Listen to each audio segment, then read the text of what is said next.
whole part of the conversation is like an open loop. We have a bunch of politicians that think in election cycles, and they're going to say the right talking points because they poll well, and they're going to manipulate people to vote for them.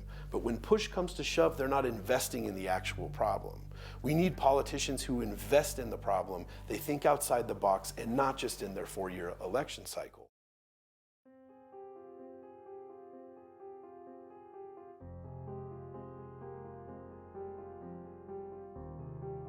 We're proud to be police officers. Today, the nobility is gone. We are now public enemy number one. We can't do anything right. We have keyboard warriors that jump to conclusions with having half of the information. Not even our political circles really support us if it's not politically expedient to do so. And I'm seeing the complete destruction of my profession that I have fallen in love with. There's a perfect storm of reasons of why crime is exploding in Albuquerque. You have high crime, you have high substance abuse, you have a weak on crime approach at the state legislature. We have since the beginning of time.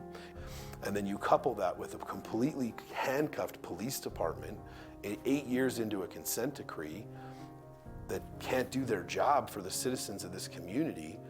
And this is what you get. The officers get, they get in trouble if they refer to it as this, but the public refers to this as the zone or the war zone. We had an uptick in shootings around 2009 to 2012.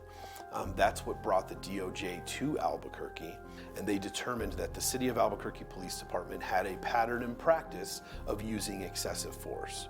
So that opened the door for the Department of Justice in Washington, D.C. to basically almost govern and be intricately involved in everything this police department does.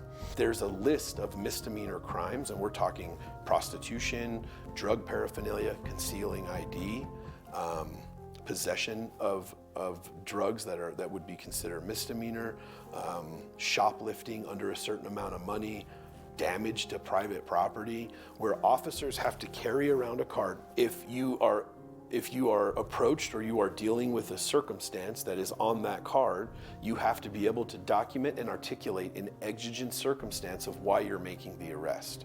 So the message to police officers is don't arrest. So your officers feel like they're damned if they do and they're damned if they don't.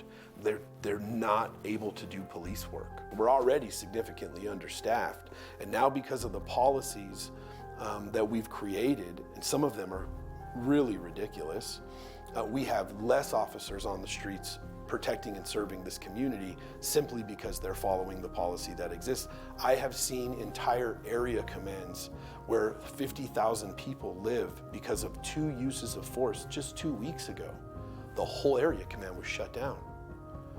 All officers available, to include chain of command, were investigating uses of force. Being under-resourced, we're budgeted for 1,200, we have right about 900. We've lost over 200 police officers in the last 2 years. Nobody's like lining up to be a cop nowadays because the whole country and the scrutiny, the defund the police movement, they just don't feel supported. So they have a significant problem on their hands, not only in the city of Albuquerque, but nationally.